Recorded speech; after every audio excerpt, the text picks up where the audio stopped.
Hey there, person. After 17 years of making videos, I still struggle with motivation, getting through the slog, figuring out what I want to do next. And sometimes to get through these things, we have to acknowledge harsh truths about reality. So I've gathered some of those for you. So put on that truth hat and buckle up, because the truth is Luth. A little bit of lisp humor. Quick, before we get into the first truth, let's take care of a side truth. Nice job on your comment. Yes, I do look like Michael Stevens from Vsauce. I've been getting those comments since the beginning, and he's been getting comments about me since the beginning. We've met multiple times. We've made a video making fun of it. Ha ha ha ha. Truth number one. You're ignorant of most things. AKA, you don't know what you don't know. I'm sorry to inform you, but when it comes to the amount of knowledge that there is versus the amount you can possibly know, you dumb! Einstein, idiot. Da Vinci, moron. Isaac Newton, absolute chuckle. Now that we understand our vast ignorance, I got good news and bad news. First, the bad news. There is a lot more to know, but that means homework, studying, reading, researching, changing your firmly held opinions because of new facts that came around. Ugh. But here's the good news. If you're stuck, if you're struggling, if you don't know what to do, if it seems like you've exhausted all possibilities, you haven't. There's so much more to learn. It might not seem like it, but you don't know what you don't know. Like, example, say you suck at making pancakes. You're cooking them and they always come out lumpy and crunchy and taste like metal. And you're like, I'm never gonna eat pancakes again. Why do people even like this? Ugh. But then you do a bit of research and you discover you're not supposed to drop ground up bits of frying pan into the pancake. That's not why it's called pancakes. That's just a hypothetical example. Definitely not what I thought. And the double good news, since there's so much to learn, if you can find joy in curiosity, it's endless. Endless joy. I've just provided you endless joy. You're welcome. Yeah, but how do you foster that curiosity? That's a tough one. I struggle with that sometimes too. But I do see lots of other people who talk about loving curiosity on the internet all the time, and they seem so happy. It might just come naturally to them. To us, I guess it just takes practice. Just force yourself. Grab a book and read it, even though every fiber in your being is saying no! Sometimes your being fibers don't have your best interest in mind. Ask why and how a lot. Research random things like the evolution of figs. It might just take some time. It might be an acquired taste, like beer was for me. I love beer now. Bad example. Next truth. It'll always feel this hard. AKA, sorry, things suck. Forever. Some things, not all things. There's something called the hedonic treadmill. What's that, you say? Practicing hedonism on a treadmill? Ooh, sounds like my kind of treadmill, and you know what I'm saying? Although it does sound dangerous. No, it's a psychological theory that no matter how successful you are, you always return to a certain base level of happiness. More money, proportionally the same problems. Less money, proportionally the same problems. I'm not sure that's 100% true. There's a certain threshold of money that I think does solve a lot more problems and makes people happier, but then it's diminishing returns after that. But achieving your dreams might not solve all your problems, and it often will feel the same as it did before you achieved your dreams because of that stupid hedonic treadmill. Now, you can't even really measure something like happiness, but from my own experience, I did notice back when in my early days of making YouTube videos before it became a full-time career, I had a certain level of stress and worry and imposter syndrome, etc., etc. I had a lot of etc. I was addicted. I'm sorry. I got help. And while the problems have changed form, I still kind of feel the same today. I'm happy with what I've done. I'm happy with a lot of things. But it's not like magically all worry and stress went away. Because I don't think my ultimate goal is to be a dream achiever. My ultimate goal is to feel useful and relevant all the time. I think which is, kind of ridiculous, but that's just how it feels. People want to matter on all rungs of the ladder. That's a rhyme I just accidentally made. Wow. So I guess what I'm saying is it might be silly to try to make a perfect situation where the thing you want to do is easy. It's always gonna feel like a certain level of hard. Get your mind out of the gutter. It all still feels hard to me, and I still need to muster up the motivation to do things, even with all the experience I've had. What I'm trying to say is, if it feels like it's difficult and not convenient to get things done that you want to do now, that is never gonna go away, so you just have to cope with it. If you can learn to cope, there might be some... I'm not going to do the rhyme. I was going to say hope, but... Okay, let's take a break from discussing harsh truths so that I can tell you about a nice, easy truth. Grammarly can help you write better and faster.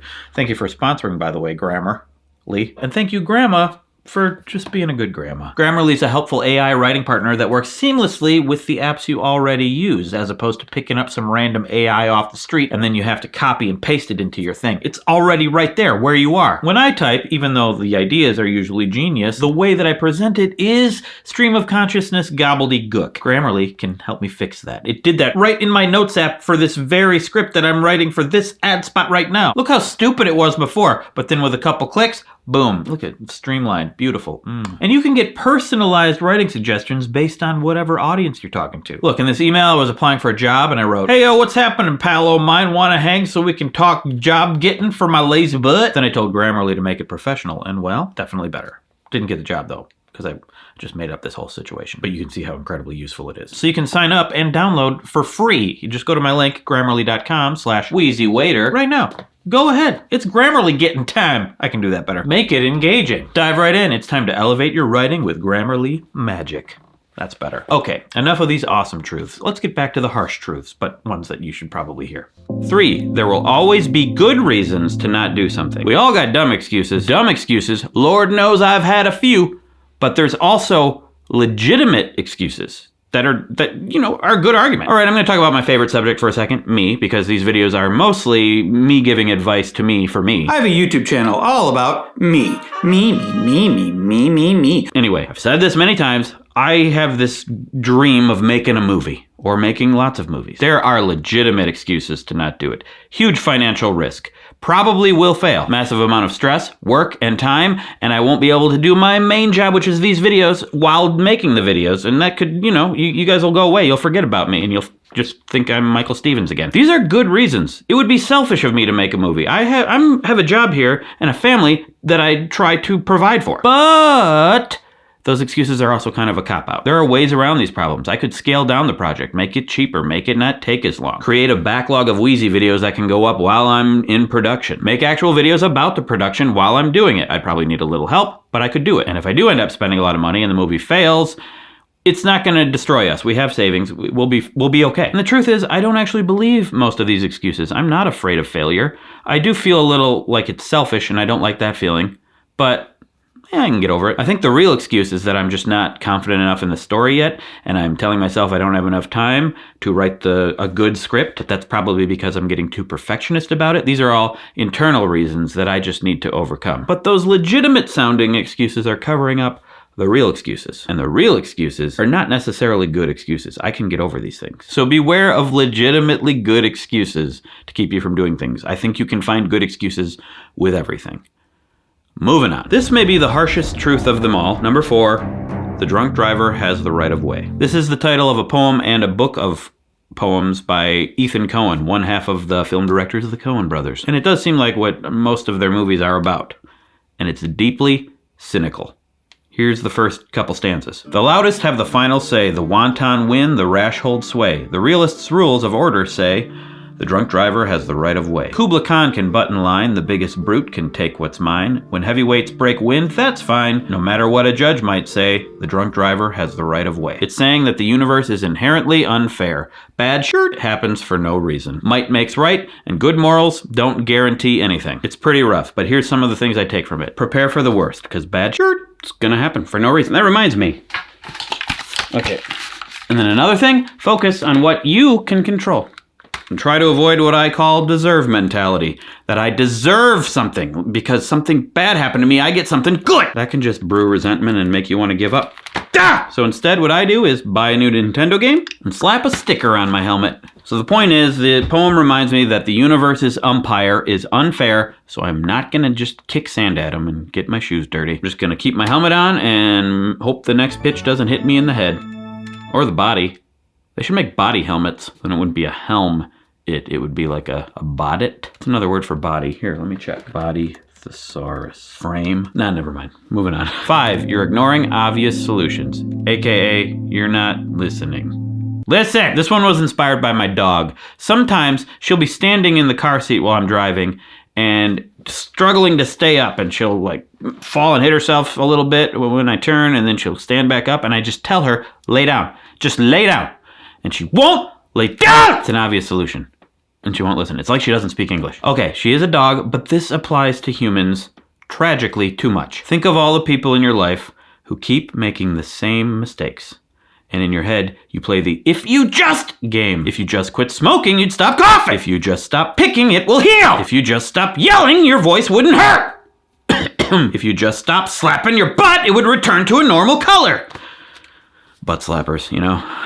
But what if I told you you could play that game with yourself, too? You can play with yourself. Well, yeah, but no, we all have blind spots or things we just are unwilling to do for whatever reason. It won't work. We're afraid. It will create other problems. It goes against my principles. It's hard. Or you're a dog and you don't understand. I was getting persistent back pain for a while, and it started getting worse and worse. And you know what I did? The thing everyone tells you you're supposed to do. Exercise, move around, don't sit so much. Obvious solutions, and it worked. I don't have that back pain anymore. I'm not saying my specific back pain is your specific back pain and my specific solution is your specific solution. I'm just saying sometimes the conventional advice is correct. Another thing about me, I've been perpetually stuffed up lately, and I feel like it was affecting my sleep. China kept telling me to take allergy medicine. I don't know why. For a long time, I'm like, no, I don't want to rely on medicine. Started taking antihistamine every day throughout allergy season, and it's better. It works. I'm sleeping better. I'm less stuffed up. It may be the biggest culprit for all my sleep problems, turns out. Sleep's still not perfect. It will always be this hard. The drunk driver has the right of way. I'll keep working on it. Listen, I'm not saying everyone's advice is correct and you should always blindly take it. There might be some amazing advice you're ignoring and not realizing it, and you're just repeating the same behaviors that are causing the problems, like dogs. That is all. I hope these harsh truths have solved all of your problems and your life is perfect now. Is that too much to ask? Nope. Okay, thank you for watching. YouTube thinks you're gonna like that video. Support me on Patreon. Over there I do monthly live streams. You can subscribe. I'll probably put another link to another video up there. I'm not sure which one that'll be though. The mystery. Oh no, who knows? Oh man, this sucks. This game sucks. It's just a blank screen.